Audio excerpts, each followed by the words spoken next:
Eh, También vamos a hablar de las curvas de escamos, los factores determinantes principales para este crecimiento y desarrollo. Vamos a hablar también de estas edades vitales y cómo vamos a evaluar este crecimiento.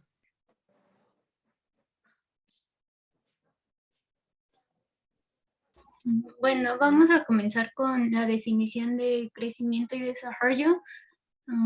Y estos son dos procesos paralelos en su evolución y están interrelacionados entre sí y forman una unidad que va a depender de factores genéticos, neuroendocrinos y ambientales. Ambos van a comenzar en la concepción y continúan durante toda la vida. Bueno, ya hablando del crecimiento, este es el aumento en el número y tamaño de las células, lo que da lugar al incremento de la masa viviente. Este se va a lograr por la acción combinada de la multiplicación celular y la aposición de materia. Esta última se refiere a la incorporación de proteínas. Y en cuanto a la multiplicación, va a incluir los procesos de división, proliferación y diferenciación celular, que va a transformar a las células primitivas a células de mayor jerarquía funcional. ¿Puedes poner el siguiente, por favor? Y ahora vamos con el desarrollo, que es la adquisición de funciones con aumento en la complejidad bioquímica y fisiológica a través del tiempo. Por ejemplo, es el proceso mediante el cual el óvulo fecundado se va a transformar en un embrión y más adelante en un organismo maduro. El desarrollo también va a tener dos procesos. Uno es la maduración y la adaptación. La maduración se refiere a los cambios físicos y funcionales que van a ocurrir a partir de la concepción y van a alcanzar su máxima expresión en la vida adulta. Esto va a suceder a consecuencia de la acción de procesos metabólicos regulados por los factores que mencioné anteriormente. Y como ejemplo tenemos la sustitución del cartílago de crecimiento por tejido óseo, la aparición de los caracteres sexuales secundarios, la erupción dentaria y los cambios en la actividad psicomotriz. La adaptación es el ajuste a las condiciones del medio ambiente. Y, por ejemplo, tenemos la producción de anticuerpos para las infecciones bacterianas o virales, el desarrollo de la masa muscular por la actividad deportiva o el aumento en el número de eritrocitos en personas que viven en zonas altas. ¿Puedes poner el siguiente, por favor? Ahora vamos a pasar a las características de crecimiento y desarrollo. La primera es la dirección. Esta va a ser en sentido cefalocaudal y próximo distal y se va a caracterizar por los cambios anatómicos y funcionales que progresan de la cabeza a los pies y del centro de la periferia hasta alcanzar la madurez. Por ejemplo, en el feto el crecimiento cefálico va a representar aproximadamente la mitad de la longitud total del cuerpo, mientras que en el recién nacido va a ser una cuarta parte porque ya ha crecido el tronco, y en etapas posteriores ya va a predominar el crecimiento de las extremidades inferiores. Y respecto al crecimiento próximo distal, se puede ejemplificar con los cambios motores de las extremidades superiores, que en los primeros meses de vida están dados por movimientos gruesos de los brazos y hombros. Y después le siguen movimientos coordinados de los antebrazos y manos. Y finalmente culminan con la acción de pinza fina de los dedos. Otra de las características es la velocidad, que es el incremento por unidad de tiempo, que en etapas tempranas tiene su máxima rapidez y después disminuye gradualmente hasta que se estabiliza en la vida adulta. Y en el ser humano hay dos etapas de crecimiento rápido, que es el periodo prenatal y la pubertad. La siguiente, por favor.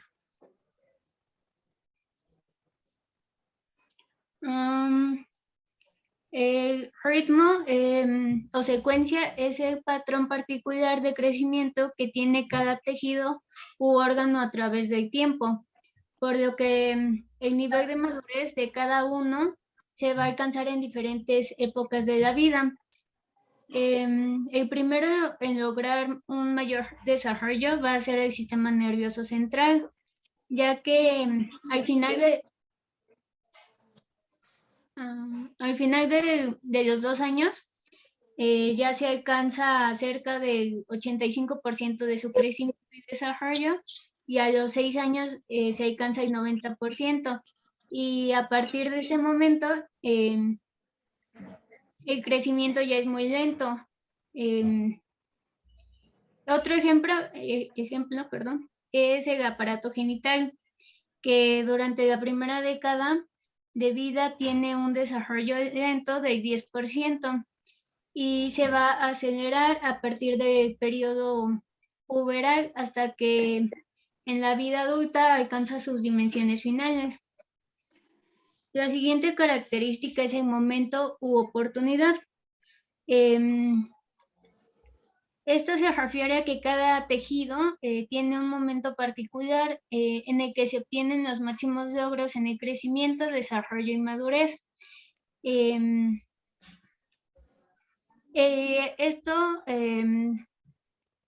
Scammon describió el desarrollo y crecimiento en 4 modalidades de tipo neuronal, genital, linfático y general, pero esto lo vamos a ver más adelante cuando expliquemos las curvas de Scammon. Y la última característica es el equilibrio, que es la perfecta y mutua consonancia que durante el desarrollo tienen las células y tejidos diferentes entre sí. Porque ya vimos que el crecimiento y desarrollo tienen una diversa velocidad, ritmo y alternancia variable para cada tejido. Cada uno de estos va a alcanzar en cada momento el nivel de armonía que caracteriza a un niño normal. La siguiente, por favor.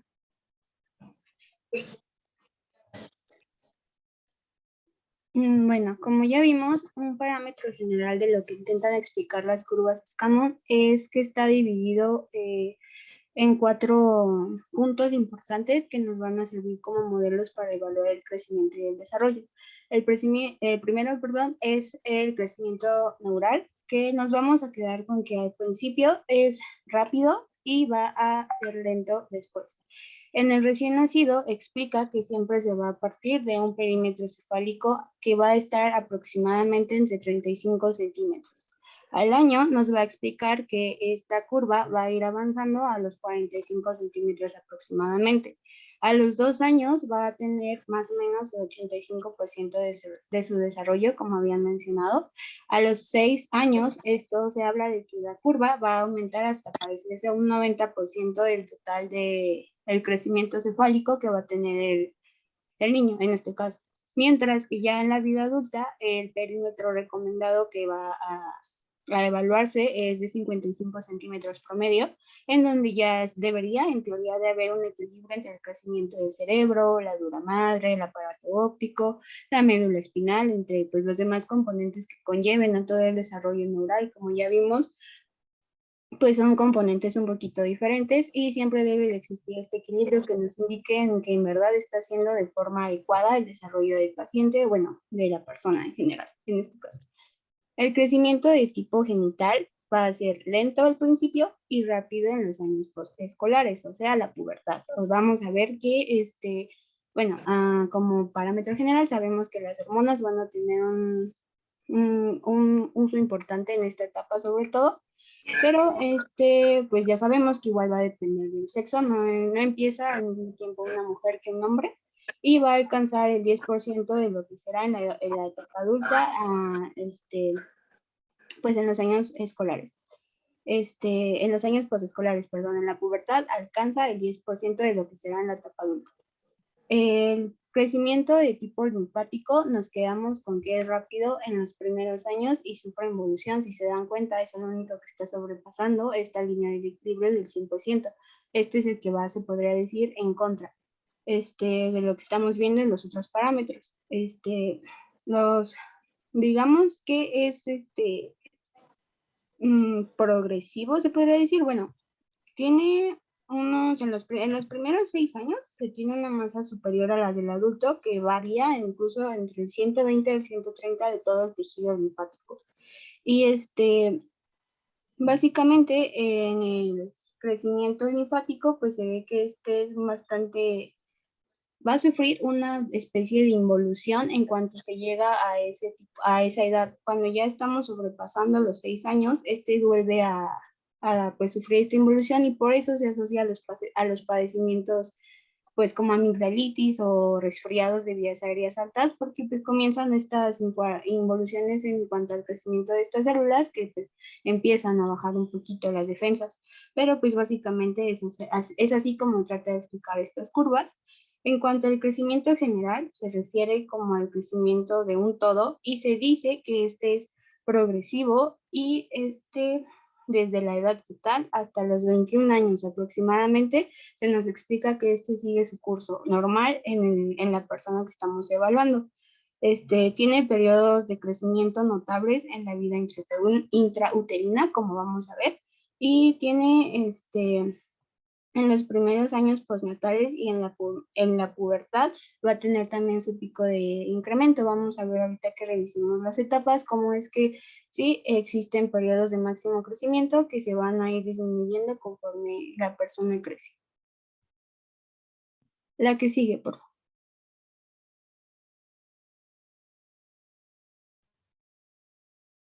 Ok, llegando ahora a los factores determinantes, estos que van a ser importantes para el crecimiento y desarrollo pues, del ser humano, tenemos que los principales son factores genéticos, neuroendocrinos, ambientales y sociales, en los cuales también se les agrega esta parte cultural. Entonces podríamos decir que son estos factores socioculturales. Hablando específicamente de estos factores genéticos, tenemos que como ser humano, nuestra estructura genética ya va a tener esta información que va a determinar el potencial que vamos a tener para crecer y desarrollarnos. Pero para que se logre sí, un adecuado potencial de crecimiento y desarrollo, debe de existir una buena eh, interacción entre la actividad neuroendocrina y estos factores ambientales, cosas que también vamos a abarcar más adelante, ya que son de estos mismos factores principales que son necesarios para el crecimiento y el desarrollo. Entonces, básicamente nos quedamos con que estos factores genéticos ya vienen determinados en nuestra información genética, pero para que pueda existir un potencial adecuado, debe de existir esta relación entre la actividad neuroendocrina y las condiciones del medio ambiente. Hablando específicamente de estas actividades o de este factor neuroendocrino, pues tenemos que a lo largo de nuestra vida diversas hormonas van a participar en este crecimiento y desarrollo.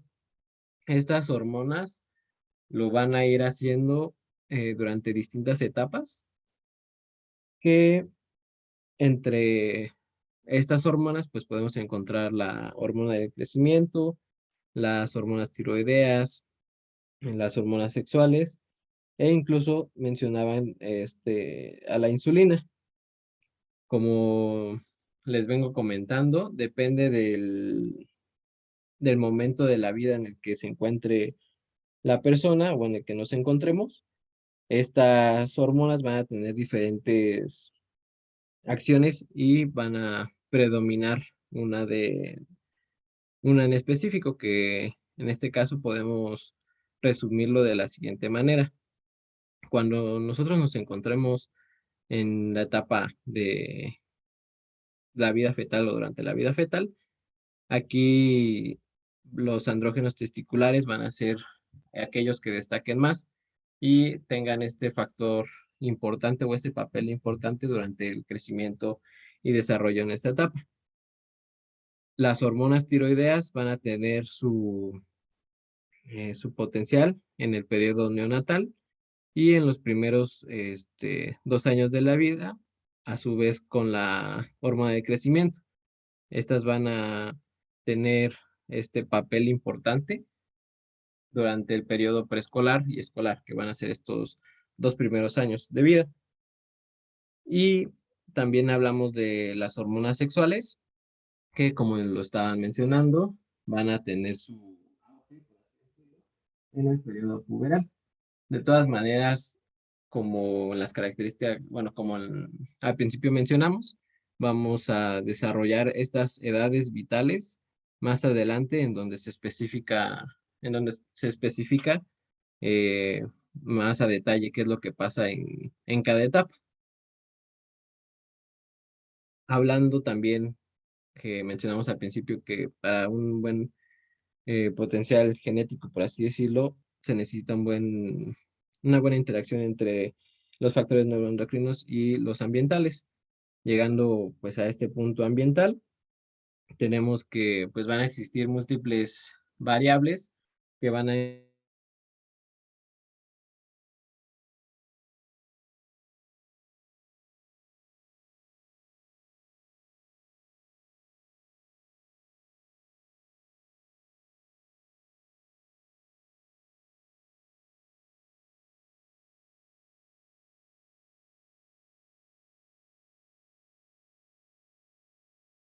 en los factores físico-químicos van a ser todos estos elementos. Hola, creo que me trabé Ya un te poquito, ¿no? escuchas de nuevo. Ya te escuchas bien a mí. ¿En dónde me quedé? ¿O sí se escuchó lo que estaba diciendo? No, no se escuchó. Ok, Yo me bueno, quedé en el principio de la diapositiva. ok. Entonces, como les comentaba, eh, para que exista un buen desarrollo genético, pues necesitamos esta interacción entre los factores neuroendocrinos y los factores ambientales. Ya hablamos en la diapositiva anterior de estos factores neuroendocrinos. Ahora vamos a hablar de estos factores ambientales. Van a existir múltiples variables que van a influir sobre este potencial genético con el que contamos y se van a clasificar en 3 categorías diferentes. Vamos a tener a los factores físico-químicos, los biológicos y los psicosocioculturales. Los físico-químicos se refiere a todos estos elementos que van a rodear al individuo, ya sea clima, temperatura, también afecta estas, ¿cómo se dice? Esta nutrición que vamos a tener, cómo nos desarrollamos también alimentariamente, por así decirlo, y también dónde nos encontremos, porque en estos factores físico-químicos también entra la oxigenación que nosotros recibamos. Hablando de estos factores biológicos, vamos a encontrar todos los seres vivos, animales, personas, incluso mencionan a los vegetales. También dentro de estos factores biológicos podemos encontrar a los microscópicos y macroscópicos con los que convivimos diariamente. Y hablando de estos factores psicosocioculturales, va a ser todo este conjunto de actitudes que como personas y individuales y que también pertenecemos a un grupo, pues nos vamos a ir relacionando con distintos individuos. Y como les mencioné, también tenemos a estos factores sociales, este ambiente social. Este va a estar formado por organización de diferentes individuos o, en este caso, grupos, que se pueden dividir en, en tres, sí, por así decirlo, en tres grupos, ¿no? Que va a ser esta socialización que vamos a tener de manera elemental, o esta socialización materna, la socialización doméstica y la socialización la socialización de tipo comunal. La socialización materna o elemental se va a referir a esta que vamos a tener desde el nacimiento hasta los 18 meses de vida. En esta etapa o en este grupo, nosotros como individuos vamos a buscar esta satisfacción o placer de, pues, de distintas necesidades.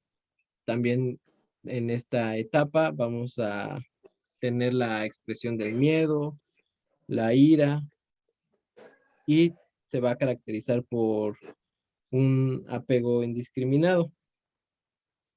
Dentro de este grupo también vamos a tener la aparición de la risa, el temor, específicamente al abandono, también el temor a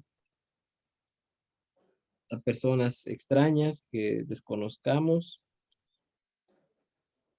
y finalmente, pues dentro de esta etapa, perdón, también aparece lo que sería el lenguaje, eh, y se va a empezar a desarrollar una mayor independencia y autonomía. Y seguido a esto, vamos a poder tener una comprensión de aquellas órdenes simples. Vamos a desarrollar sentimientos como eh, la empatía, los celos, incluso el enojo. En el segundo grupo, hablando de la socialización doméstica, tenemos que este va de los 18 meses a los 36. Aquí va a aparecer el control de esfínteres, el sentimiento de vergüenza. Vamos a reafirmar los hábitos de rutina, como sería la vestimenta, higiene, todo esto que tenga que ver con el juego. Y también aparecen sentimientos de pertenencia y propiedad. Y hablando del tercer grupo, de la socialización de tipo comunal, esta se va a empezar a desarrollar cuando tengamos de 3 a 15 años. Y aquí ya va a empezar el interés en normas, el trabajo comunitario o cooperativo, el respeto a las autoridades, la canalización de afecto. Incluso también se va a presentar lo que sería esta autonomía progresiva. Como les comenté al principio, este factor social también incluye al ambiente cultural, y este ambiente cultural lo vamos a definir como un modo de vida o este ambiente en el que nos desarrollamos, ya que no solamente lo hacemos de forma individual, sino que tiene que ver con todo aquello que nos rodea, personas, lugares, emociones incluso. Y pues a lo largo del nacimiento y conforme vayamos creciendo, todas estas características las vamos a ir adaptando progresivamente, ¿no? Como lo mencioné a lo largo de las distintas etapas de los distintos años. Siguiente. De todas maneras, cualquier cosa, díganos si tienen duda o cualquier cosa. ¿Ya?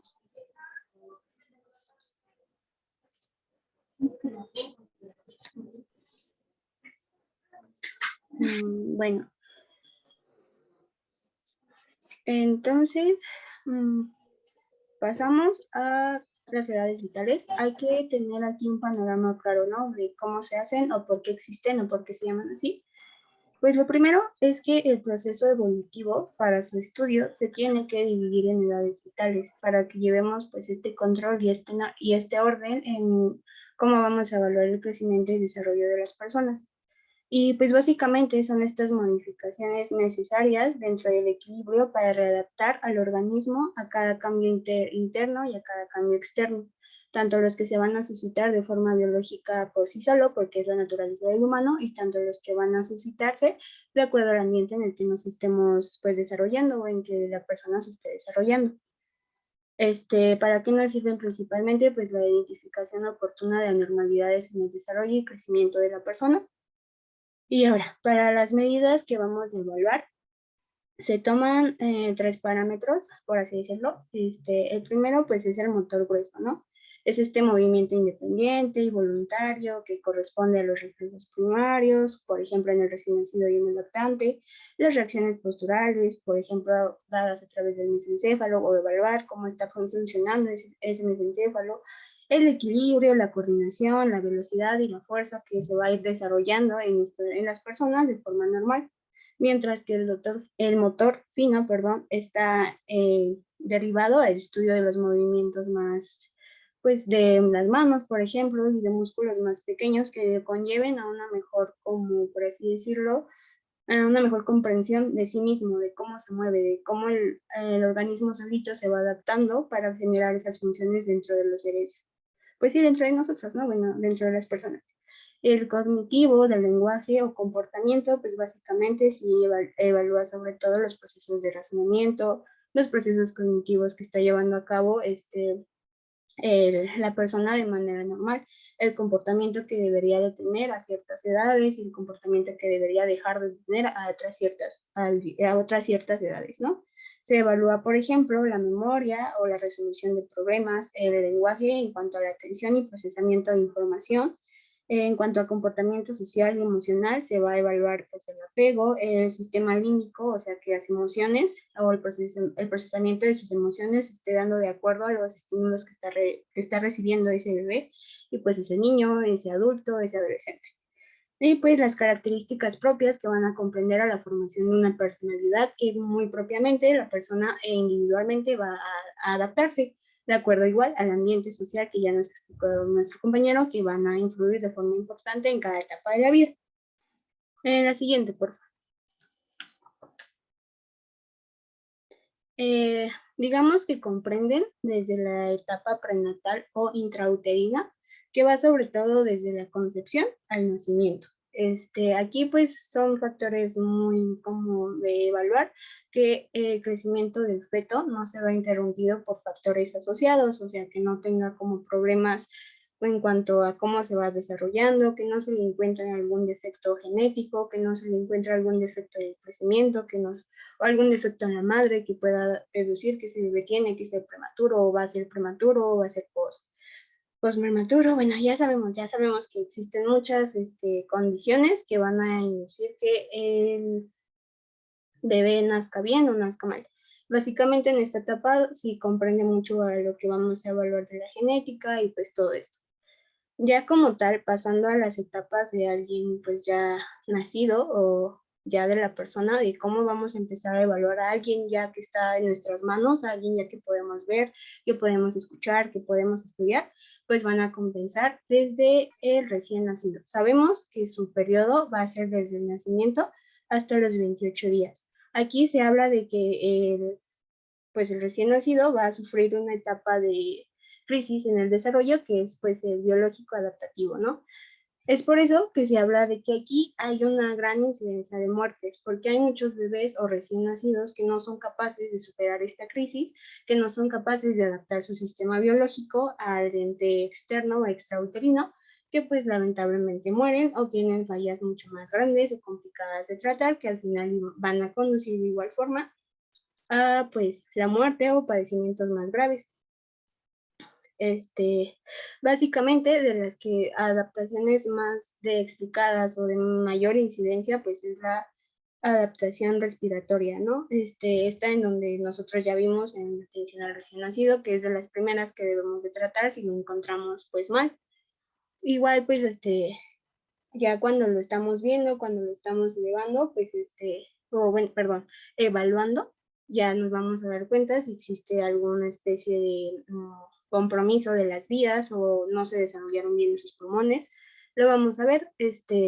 En cuanto al corazón, digamos que aquí la crisis que el corazón va a afrontar es que se restablezca esta buena circulación. Ya sabemos que pues el cambio entre la circulación fetoplacentaria pues es un poquito difícil y es una adaptación que tiene que ocurrir de forma buena, adaptativa y tiene que ocurrir de forma que nosotros podamos ver que el corazón está funcionando. En cuanto al aparato digestivo, pues tenemos que ver que esté activo, ¿no? Sabemos que existen enzimas presentes a excepción de la amilasa pancreática. Entonces, esto también es parte de la adaptación que el sistema biológico está teniendo en el recién nacido. Por ejemplo, también se habla de que en su adaptación el pH es casi neutro a las 2 horas de haber nacido, mientras que al segundo día el pH ya debió de haberse normalizado.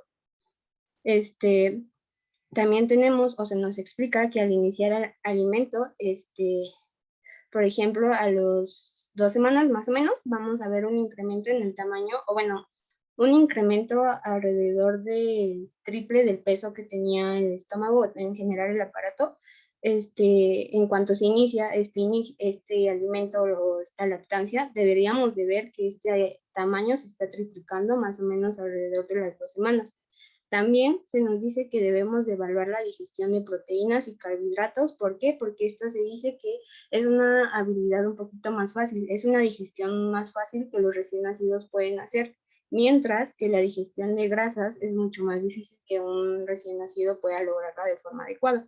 Entonces, estar viendo estas adaptaciones que debe ir teniendo el recién nacido es algo importante que deberíamos estar evaluando.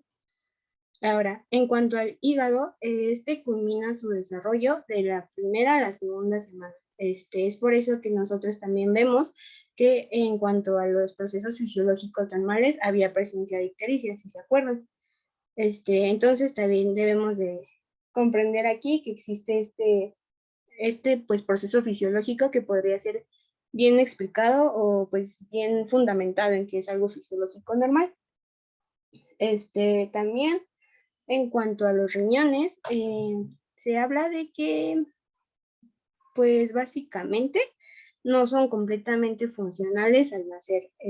No están completamente desarrollados, no hay formación de glomérulos que le ayuden al bebé a hacer las funciones que los riñones deberían de tener. Pero pues es normal, sabemos que existe, que más o menos su peso va a variar entre los 23 gramos al nacer y que además pues el tamaño se va a triplicar después del año. O sea, al año ya básicamente los riñones ya deberían de estar en un funcionamiento un poquito más correcto. Por lo tanto, aquí no nos preocupamos por si existe un problema renal que no corresponde al funcionamiento normal de los riñones. Y pues ya, en cuanto al crecimiento físico normal, pues obviamente lo que más va a destacar en cuanto a la evaluación del desarrollo, pues es que la cabeza normalmente siempre va a ser en proporción mucho más grande que el resto del cuerpo. Es casi la 9ª parte de la talla y sabemos que la fontanela anterior anterior, perdón, o bregmática, que está sobre la línea media, normalmente puede medir entre 2.4 a 4 centímetros y esta se va a cerrar aproximadamente entre los 7 a 19 meses, mientras que la fontanela posterior o lomboidea, pues esta sabemos que al inicio debe de estar cerrada o un poquito abierta. Esto como lo evaluamos, que si después de nacido vemos que la fontanela posterior tiene una medida mayor a 0.5 centímetros, nos puede hablar de un retraso en la osificación. Entonces ahí ya hay un signo que nos dice, no, este bebé no se adaptó bien, no se desarrolló bien, tienes que evaluar qué está pasando con ese bebé. Entonces, digamos que los bebés en cuanto a la respuesta de, pues, normal, se podría decir, responden a casi todos los estímulos llorando. Lloran un llanto sin lágrimas, que responde sobre todo a cambios como tengo hambre o a cambios como que el frío, al dolor. Y básicamente al primero y segundo día de haber nacido, el bebé tiene estímulos ya olfatorios y gustativos. Se dice que el bebé puede ser, bueno, el recién nacido, perdón, puede ser relativamente insensible a dolores externos. Esto es que pues no va a responder con la misma intensidad a un estímulo externo o a un dolor de tipo externo a que un interno como un cólico gástrico o como pues el hambre. También que pues se puede decir que en este punto los primeros reflejos pues son el de zancada. Nos habla de que el bebé ya va a nacer con este reflejo por sí solo. Habrá que ver cómo se evalúa y habrá que ver cómo lo dice, cómo lo manifiesta, perdón. Es esta respuesta como vegetativa, también se empieza a evaluar.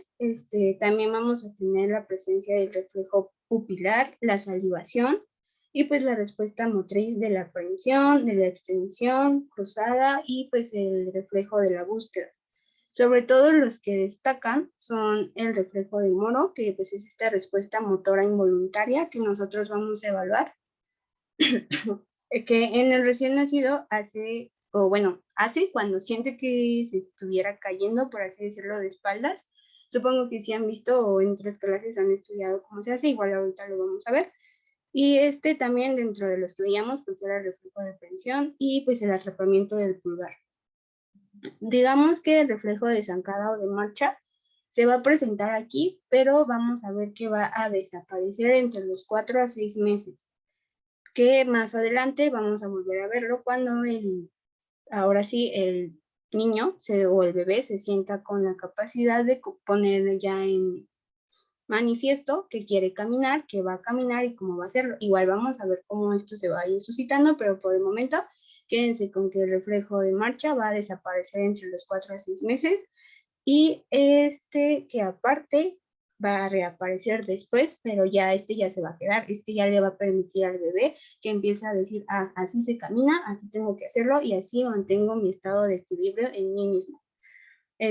Además, aquí nos quedamos con que no emite más sonidos que el llanto, que ya les dije, es su forma de comunicarse, pues más apta o la que más conoce, y es este llanto característico sin lágrimas. Y aquí nos quedamos también con que no puede girar sobre sí mismo y no distingue rostros. Puede distinguir a la madre y al padre, pero no es precisamente por el reconocimiento de sus rostros, sino más que nada por el olfato y por pues por las características del apego materno que habíamos visto. Aquí tienen una tablita de cómo pueden empezar a evaluar el motor grueso, el motor fino, el cognitivo y el social adaptativo. En cuanto a yo me quedaría de estas tablas con los focos rojos, ¿no? En donde nosotros vemos estos puntos que nos dicen que no hay un tono muscular disminuido de acuerdo a la alimentación. Cuando sabemos, ya la iniciamos. El bebé no responde a sonidos fuertes, que es que debería, en teoría, ser uno de los mecanismos externos a los que el bebé debe de responder. Y pues claro, pues también que no reciba atención postnatal, ¿no? Ya va a depender pues del ambiente en el que ese bebé nació y del ambiente en el que nosotros vamos a verlo. La que sigue, por favor. Si tienen dudas, díganme. Bueno, tenemos que el lactante se va a dividir o se puede para su estudio dividir en 4 etapas. Sin embargo, también encontramos otras fuentes en donde nos dice que se divide en lactante temprano y tardío. Sin embargo, esta es un poquito más... Aquí nada más quiero hacer como un paréntesis.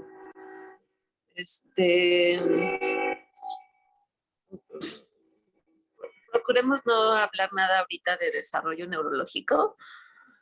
Bueno, puedes hacer algunos comentarios, podemos hacer unos comentarios, pero acuérdense que esto lo van a ver con la doctora Torres, desarrollo neurológico. Recién nacido solamente abarca de los 0 a los 7 días de vida. Y el neonato abarca a partir del 8º día de vida hasta los 28 días. Eso es importante o de hecho son como las edades vitales que podemos tener. Lactante, anteriormente sí lo dividíamos en lactante menor y lactante mayor, menores de 1 año y mayores de 2, o sea, del año a los 2 años. Actualmente ya no se utiliza esa clasificación. Solamente decimos es un lactante a todo niño que corresponde hasta los 2 añitos de edad. Es decir, desde el mes hasta los 2 años de edad. Ajá. Y otro comentario que quería decir es, la fontanela anterior se cierra hasta los 18 meses. Un bebé menor de 18 meses que yo veo una fontanela anterior cerrada es un dato de alarma. Si lo veo a los 6 meses cerrado, o sea, es un dato de alarma y significa que está haciendo alguna craneosinostosis y no va a haber manera de cómo crezca su masa encefálica. Y otro punto, ya no te entendí qué onda con el recién nacido y el dolor, ya no te entendí esa parte.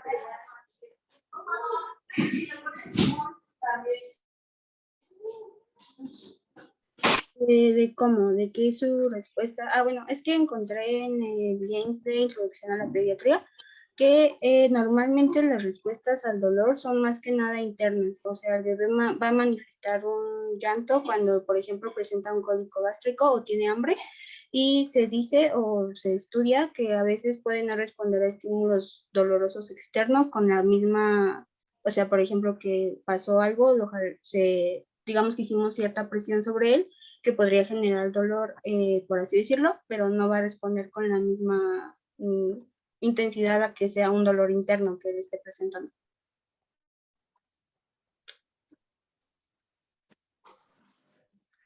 Bueno, anteriormente se pensaba que el recién nacido no tenía los receptores para el dolor. Actualmente está 100% comprobado que todos los recién nacidos tienen estos receptores y perciben el dolor de la misma manera. Ajá.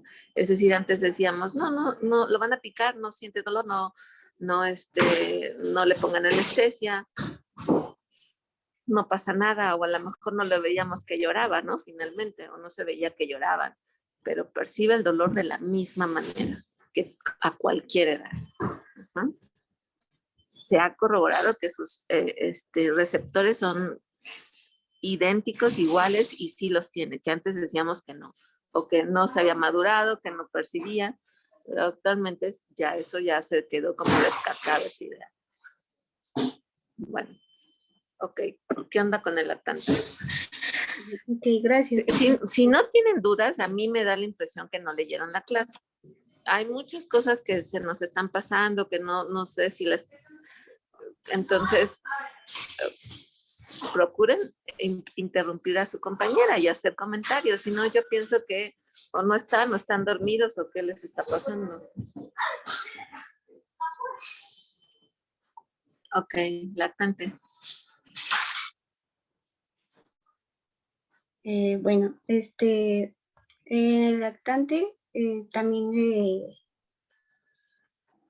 del Games lo divide así, entonces no sé si sea correcto darlo así, pero bueno, vamos a tener que del 1º al 4º mes va a haber el máximo nivel de crecimiento, que esto es un incremento de alrededor de 50 gramos, que bueno, o sea, digamos que el recién nacido nos llegó con un incremento alrededor de 50 gramos sobre su peso normal, y de ahí se dice, o bueno, se especifica que gana alrededor de 250 gramos por mes, durante 3 meses. Esa es básicamente la estipulación que se le da entre los primeros 4 meses que lo recibimos a partir de la ganancia de 500 gramos, perdón.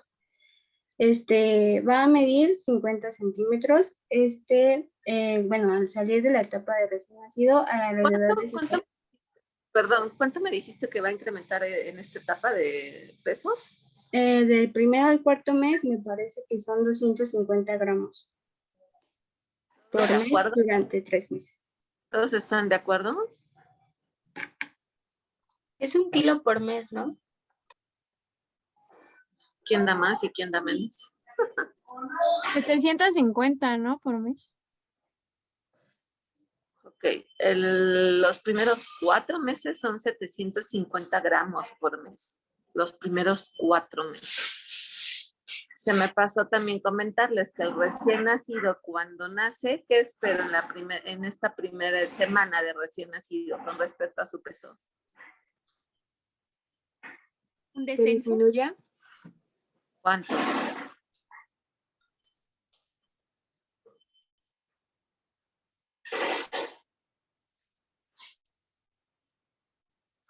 Digo, en promedio puede pesar un recién nacido, digamos, 3 kilos. Lo reviso a la semana. Si me dicen que va a disminuir de peso, ¿cuánto es lo que yo espero que disminuya de peso? ¿Cuánto lo consideraría normal? ¿O qué tal si no está comiendo y ya me bajo 1 kilo?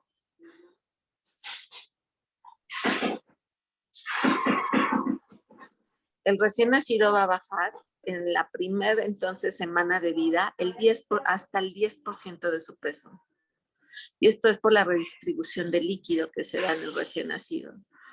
Entonces, si pesa 3 kilos, seguramente yo lo recibo a la semana de vida, seguramente puedo alcanzar, puedo llegar a pesar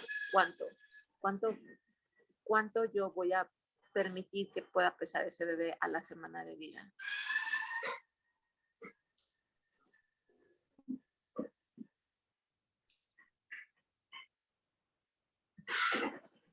Pues hagan una reglita de 3 y 3 kilos.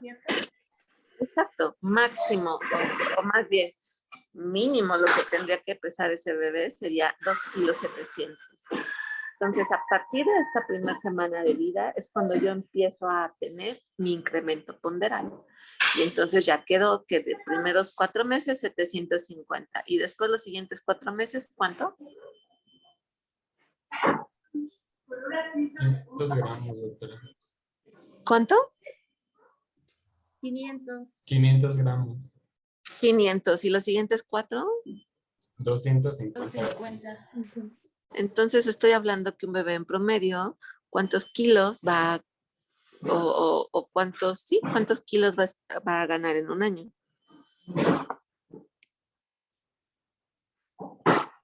Si estamos diciendo que los primeros 4 son 750 gramos, ¿ahí cuántos ya llevo? 3 kilos.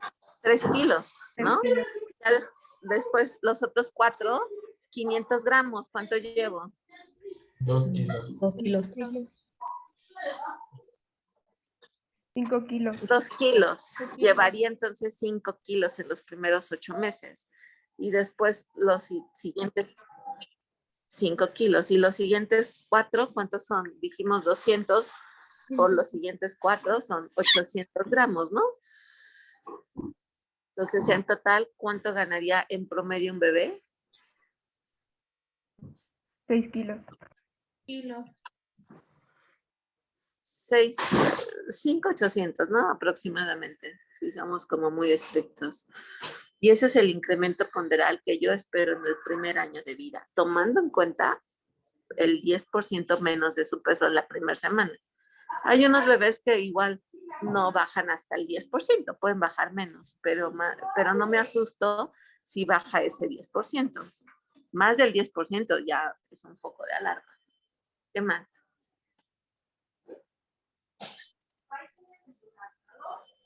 ¿Qué pasa con la talla ahora?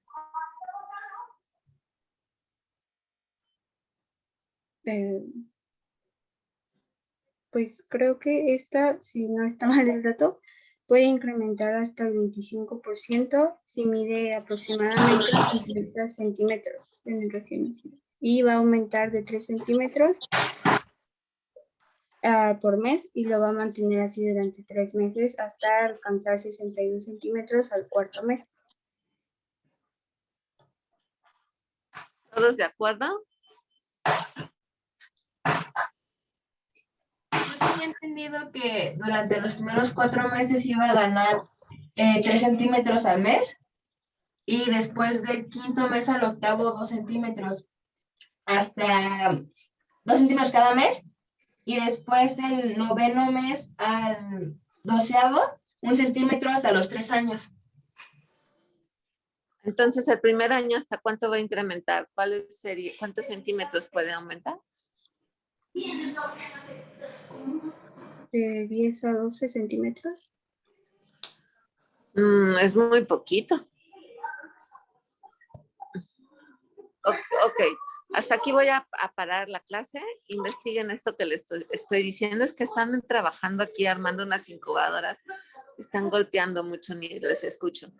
Y mañana completamos la clase. Nada más ahorita los ponentes investiguen esto. Sí les había visto las tablas, las curvas, las gráficas para incremento de peso y de talla. No. Sí, es que por eso lo dejamos hasta después, como lo separamos para que aquí solo habláramos de cómo van a aparecer los reflejos y el crecimiento como tal. Lo de las tallas percentiles y todo eso va a estar después, pero si quieren lo pasamos mejor para ahorita. Sí, nada de desarrollo neurológico, para no confundirlos y es un buen desarrollo neurológico. Entonces, ahorita sí, bueno, para mañana nada de desarrollo neurológico. Ajá. Sí. Entonces nos vemos mañana a las 2 para terminar la clase. Ok. Gracias, doctora. Sí, Sí, doctora. Sí, doctora. Participen, niños, más, no están participando.